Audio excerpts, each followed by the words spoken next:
they came here, they struggle, and there's a lot of opportunities in this country that they should be using to survive. And that's why I created Caribou News in 2015. Well, good morning, good afternoon, and good evening, whenever you may be listening. I'm Nate Benson, Digital Media Manager at 43 North, and this is our podcast, Latitude. How's it going? You still with us? That's great. Fantastic. Wonderful. Thank you so much for listening. We've got a great episode this week, probably one of my favorites, if I'm being completely honest. We've got Rubens Mukunzi, the founder and editor of Caribou News. But before we jump into that conversation, we have a quick message from this week's sponsor, Allied Global. Allied Global is considered one of the top business processing companies in North America, and they partner with Fortune 500 companies all the way down to startups with a small team. So how can Allied Global help your startup get off the ground? They offer a vast array of B2B and B2C inbound-outbound sales, customer care, tech support, and quality assurance. They even offer IT and back-office solutions, which can be one of the easily overlooked aspects of a company when they're getting started up. To learn more about Allied Global, visit their website, alliedglobalbpo.com.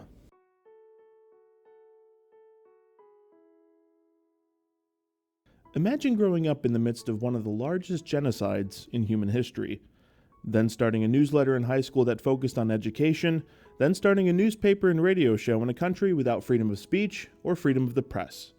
Imagine having to leave your country, your loved ones, and your livelihood and emigrate to the United States, Buffalo, to be specific. That was the journey of our guest this week, Rubens Mukunzi. Not only did all that happen to Rubens, but when he arrived to Buffalo from Rwanda, he started a newspaper focused on the growing immigrant and refugee population in Buffalo. Rubens tells this story a lot better than I do, so let's not waste another minute and hear it from him.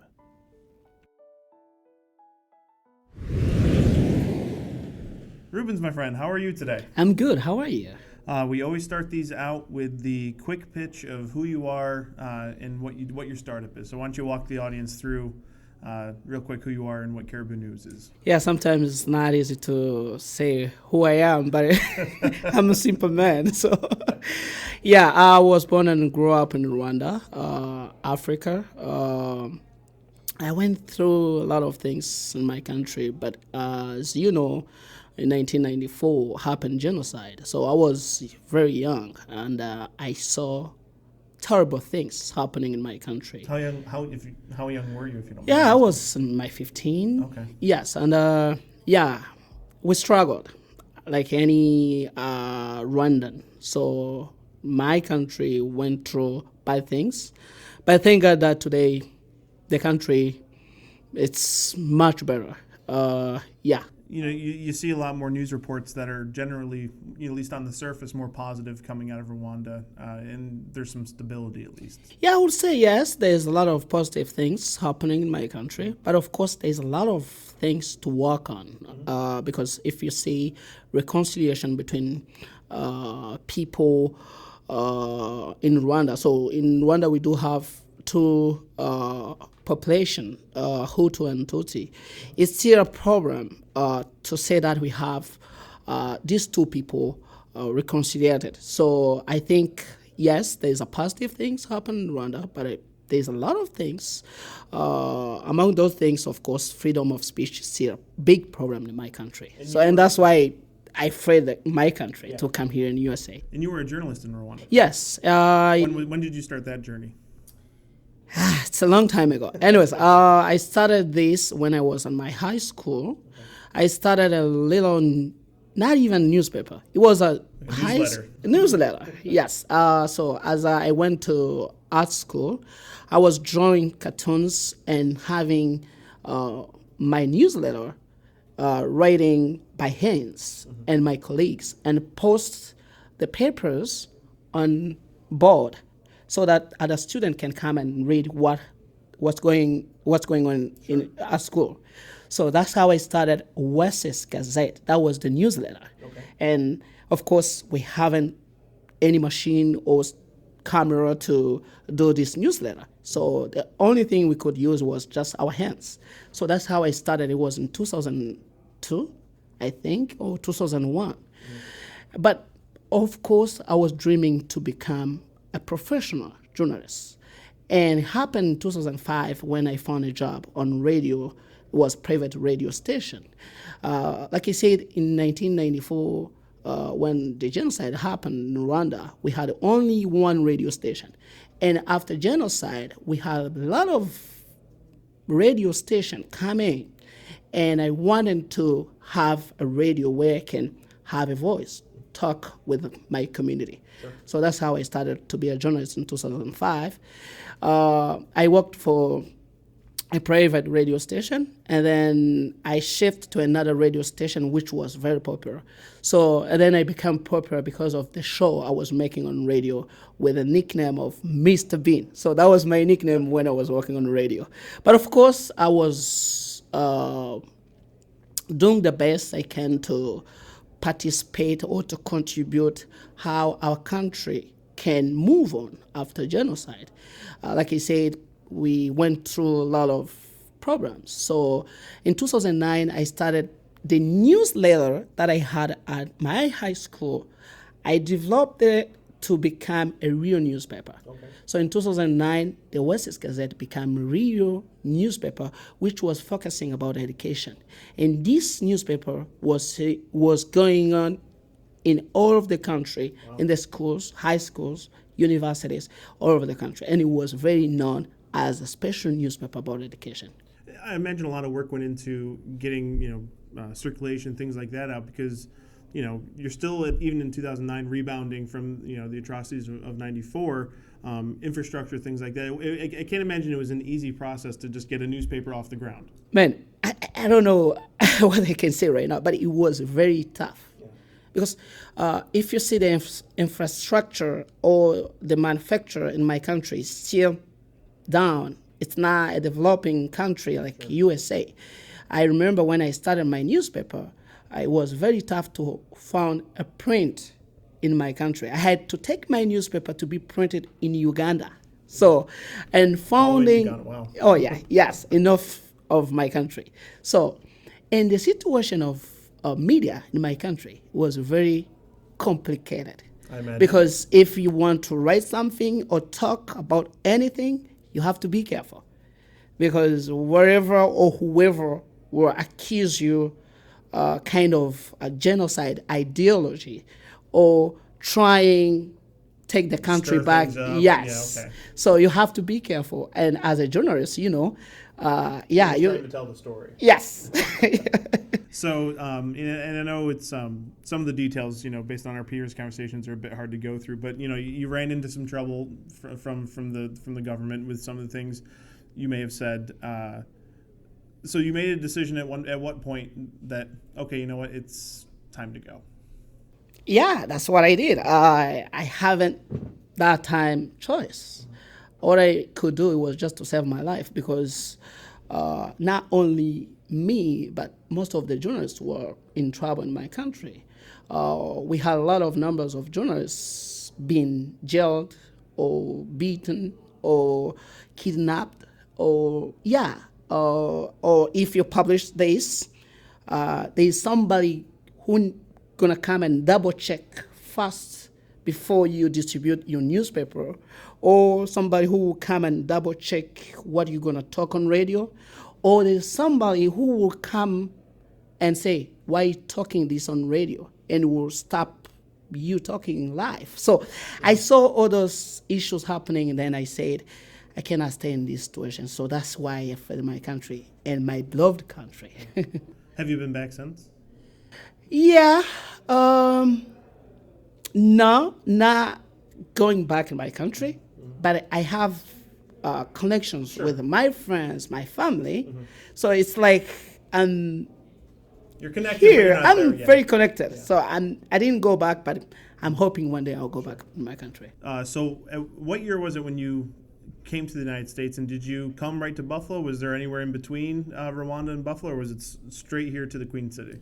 I came straight to Buffalo. Okay. It was in 2013. And when I came here, of course, it was a struggle. Sure. Yeah, it was a struggle, because I remember for the first time when I came here, the first thing was challenging me was the language because in Rwanda, we normally speak Kinyarwanda, which is our mother tongue. I could speak Kirundi, which is spoken in Burundi. I speak French and I speak Swahili, but I couldn't speak English. So that was big challenge when I got here for the first time. And I'm only laughing. I'm not laughing at your talents. I'm laughing because I can barely speak English myself, and I've lived here for 32 years. So there's that. I just always sound like I've got, food in my mouth or something. Yeah. So that's incredible. So what's 5 languages now? I'll say yes. Or is there a few dozen other ones? I do speak so far fluently 5 languages, but there's other languages I can listen but not speak. Sure. Yeah. I'm like that right now. I can speak even English because it was very hard to catch up what people speaking. I took a little English at my university, but the English that we took was kind of Britain English. And if you compare both pronunciation, it's different. So it was very hard and very difficult to catch up what people were saying at the time when I got here. So you come here in 2013 and you do something similar to what you were doing back home. You start up a newspaper, right? And walk me through the decision to do that. Why did you feel the urge to continue your path through journalism? I don't know. Maybe it's my passion, or I don't know. But like I said, remember when I was at my high school, I was dreaming to become a professional journalist. How did that dream? How did you get that dream? I mean, because growing up where and when you did, I can't imagine there was much access to free press, obviously. Yeah. So what sparked that when you were a child?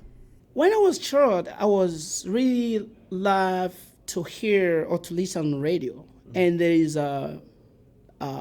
some of the popular journalists back in my country that I loved to hear or to listen when they were reading shows or reading news.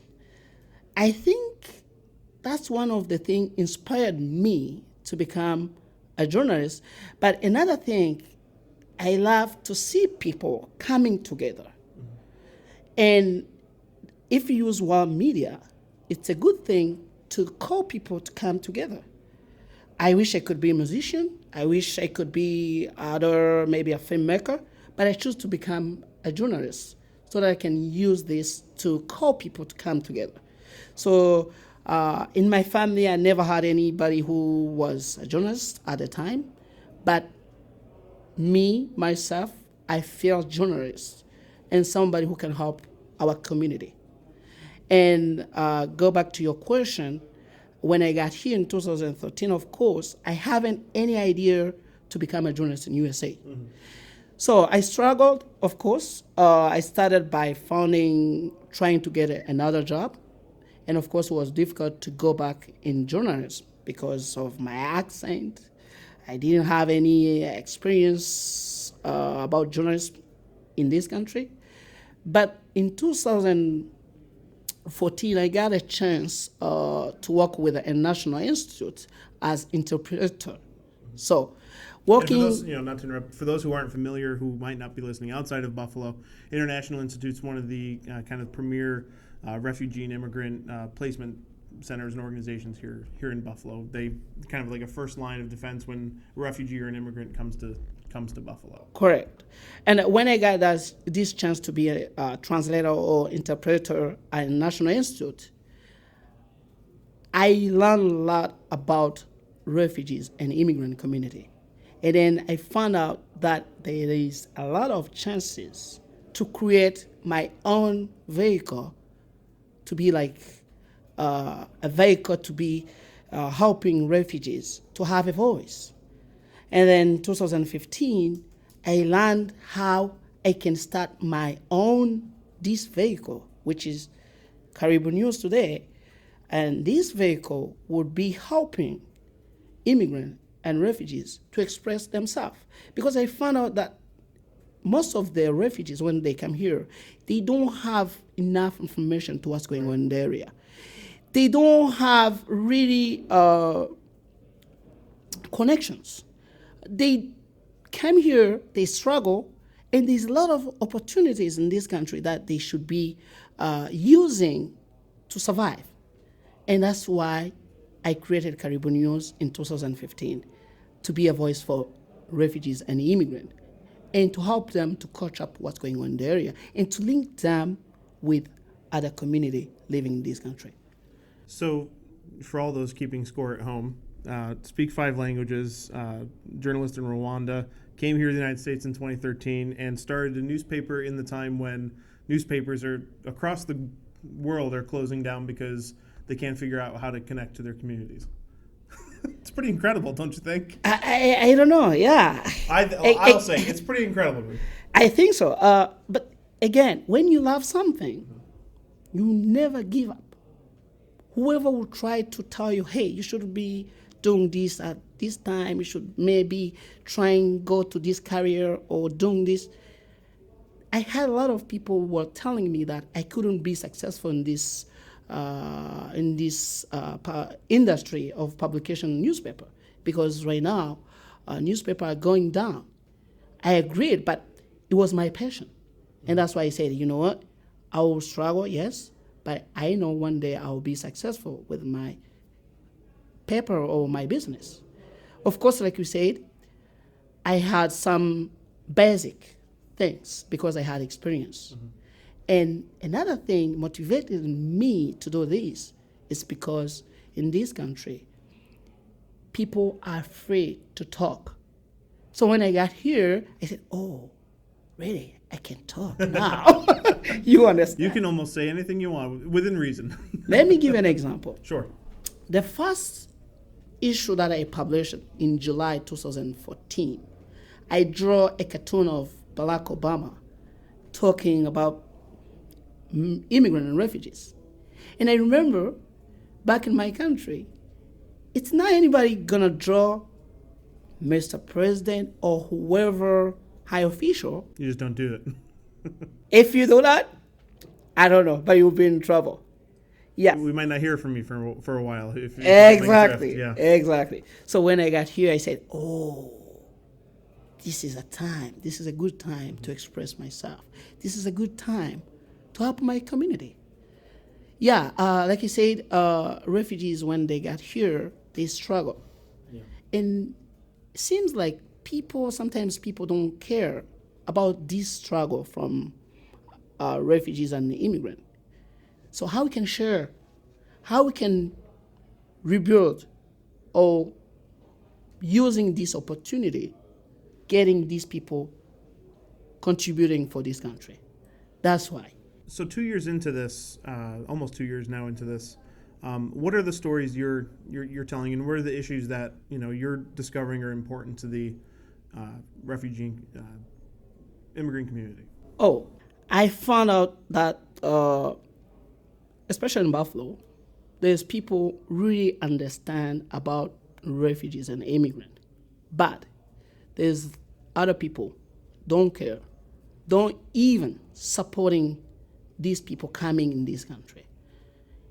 Yeah, there's one time I was just sitting downtown. I met a woman, and when she heard that I had accent, she came to me and she was asking a lot of questions. Oh, where are you from? Oh, how you speak English? Wow. And then, yeah, we had a conversation. But she explained to me that she doesn't like refugees because they come and messy this country.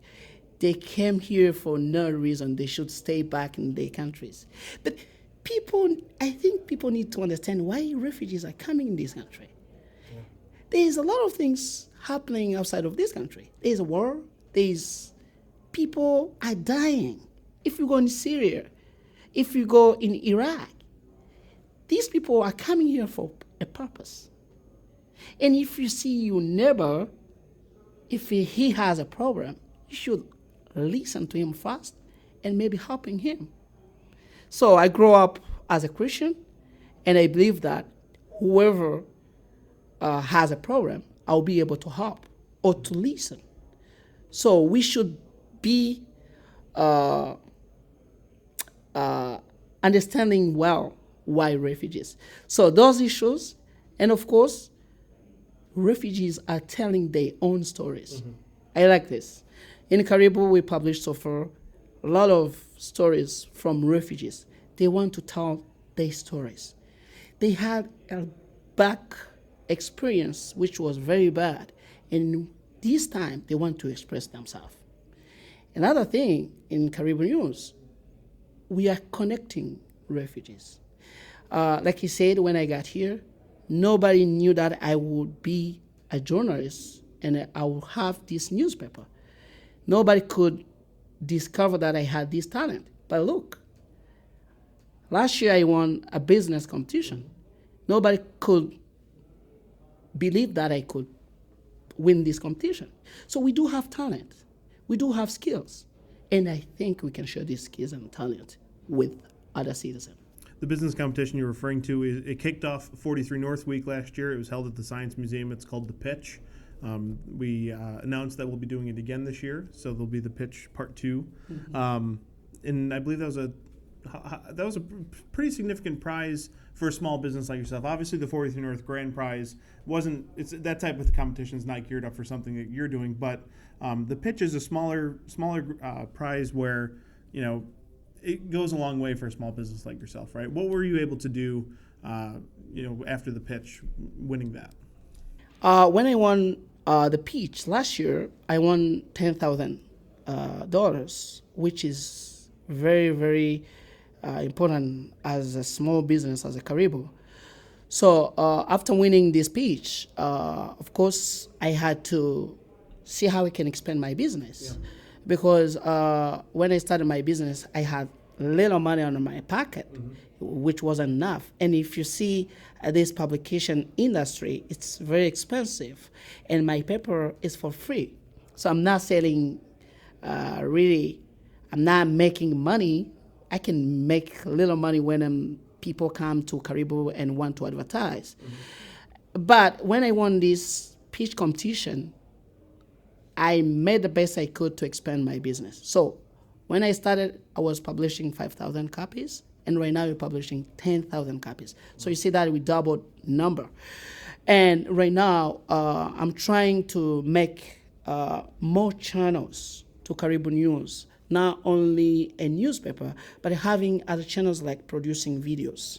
We know that there is a lot of people cannot get a cup of Caribou because Caribou is published here in Buffalo, but there's other people want to see Caribou online. So that's why we're trying to make videos, again, trying to make a voice for our community because it's important for us. And it will be really helping for other people not living in Buffalo, for other people living in other cities here in this country.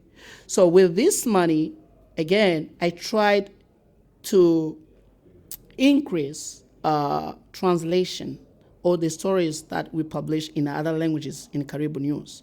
We normally publish in top 6 languages, but if you see how many stories we were publishing before I won this competition, it was few articles published in other languages. But so far, I'm trying to make more stories translated in other languages. You're in this unique position where you're running a newspaper from the editorial journalism side, but you're also running the newspaper as a startup company itself. I mean, startups are a sexy phrase where we all think it's high tech, big ideas like this. But I mean, you're a startup business, you're a small business.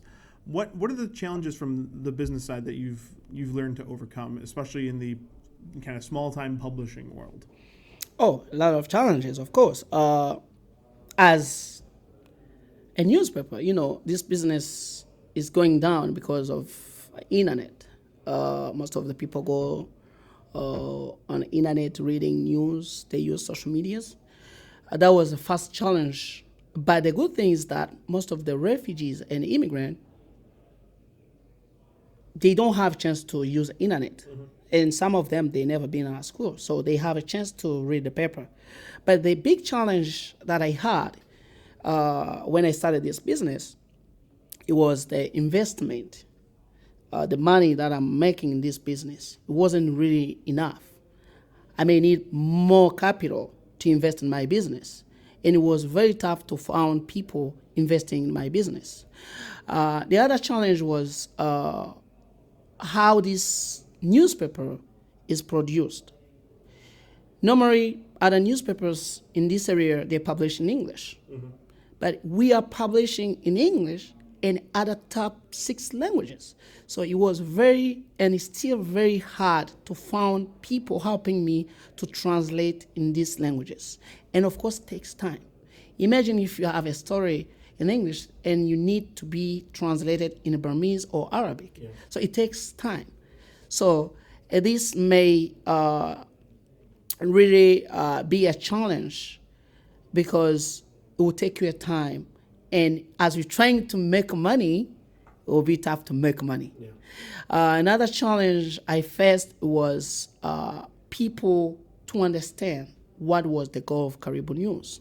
I remember one time I was delivering the paper in this area, and when I went to an Arabic store, the guy, he said, "Oh, this is African newspaper?" I said, No. This is not African newspaper. It's for all refugees and immigrants. It's for everybody. Yes, it's for everybody, not Africa. So you have to win over not only the general public, then the special sectors of immigrant and refugee population. Correct.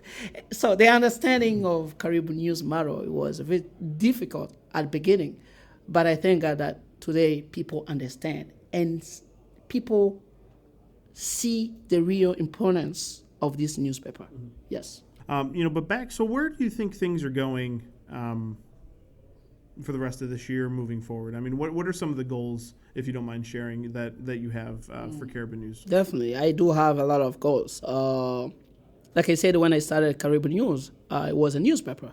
But right now, I'm merging and I'm trying to expand my newspaper, not only to be published in Buffalo. I'm thinking how in the future we'll be able to distribute this newspaper in other cities of Western New York. I'm thinking how maybe in the future, not even for having Caribou News in other cities like Rochester, Syracuse, Albany. Big refugee immigrant communities there. You know that, yes. And another thing is having these other channels. I started kind of Caribou TV, which will be a channel of different videos about different topics to what's going on in the area. So this is another thing we'll promote the name of Caribou News. And of course, we'll keep using social medias to promote our name and our brand, the brand of Caribou News. And I wanted to have Caribou News as a unique media for our community, especially to be a voice, to be a bridge for this new population coming in this country, and to prove that there is a big contribution that these people are making for this country. Wrapping things up, you've outlined, I just think it's an incredible journey you've been able to come through while you were in Rwanda and obviously here in the United States. You've outlined kind of where you want things to go. What are you most proud of since opening up Caribou News? So far, I'm proud being able to run this newspaper. I'm very, very proud. And I really thank people of Buffalo in general, not only refugees or immigrants, but in general, all people right now understand that it was the time to have this kind of newspaper. So I'm proud that people understood that Caribou News was a need for our community. Another thing that I'm proud today as a refugee, of course, like I said, from Rwanda, is that I'm safe right now. I can speak. I can express myself. And whoever wants to express using Caribou News, he's welcome to express. We went through bad things in the past, and we're trying to build our future. So I'm glad that today we are living in safe country. We are living in a free country. We are living in a country where there is a lot of opportunities, and nobody gonna come knock on your door in the morning, say, "Hey, I'll put you in jail. Why you doing this?" We have kind of freedom. So I'm very, very proud of this country. And of course, I would say it's not 100%, but at least, yeah, it's not, the United States is not heaven, but at least people can sleep. There's other countries where people will not even have a chance to get food. I'm not saying my country, but I know there's a lot of countries. It's very hard to believe that you dream and get up in the morning if nobody come and kill you. So we like to be in this country, and we like to have Caribou News as a voice for this new population coming in this country. And I think Caribou will keep contributing for the good things happening in this country. Yeah. Well, Ruben, a lot of people listen to this podcast. They may want to help, whether through donation or helping you with services. How can they connect with Caribou News and contribute in some way? Easy. First of all, we are looking people to contribute in writing, delivering the paper, taking photos, contributing to make sure that the Caribou News is published. Mm-hmm. That's the first thing. The other thing is financial. We are looking people helping us financially. Like he said, our paper is for free. We are not really making money through Caribou News. We're trying to help our community. So we love to have professional people working for Caribou News to make this vehicle possible, and why not to make profit. So if people want to donate for Caribou News, you can contact me on my cell phone number is 716-536-6617. That's my cell phone number. Or you can email me on caribounews@gmail.com. Caribou is KARIBU news@gmail.com. And if you have a donation, of course, that will be really helpful. Well, Ruben, thank you so much. I think what you're doing for the community is fantastic, and it's a great story, and we'll check in with you again sometime down the road to see how things are going. Thank you, too. It was a pleasure to be with you, and thank you for the people watching this or listening to this. And read Caribou and support Caribou, and tell us what you need to see in the Caribou News. Perfect. Thanks. Thank you. I want to thank Rubens for joining me this week on the podcast. If you want to learn more about Caribou News, visit their website, thecaribounews.com. And I want to thank all of those who've left a review on iTunes. If you haven't already, please take a quick minute to do so. The more reviews we have, the better it is for our Apple Podcasts ranking. And I do want to comment on some of the feedback we've already received. We have switched up some of our editing techniques in the last couple weeks. Hopefully you've noticed, but maybe you haven't, and that's just as cool too. So just know if you've thought some of the levels were off, specifically with the secondary mic, hopefully you won't hear those issues anymore. But please, never hesitate to leave us some feedback, positive or critical. You can always email me at podcast@43north.org. If you haven't checked it out already, swing over to the 43 North YouTube channel and check out our weekly vlog. It's a series that highlights some of the great things going on in the startup community in Buffalo, and we're super excited to share those with you each week. Thanks again for listening to the Latitude Podcast. I'm Nate Benson, and we'll see you at the next one.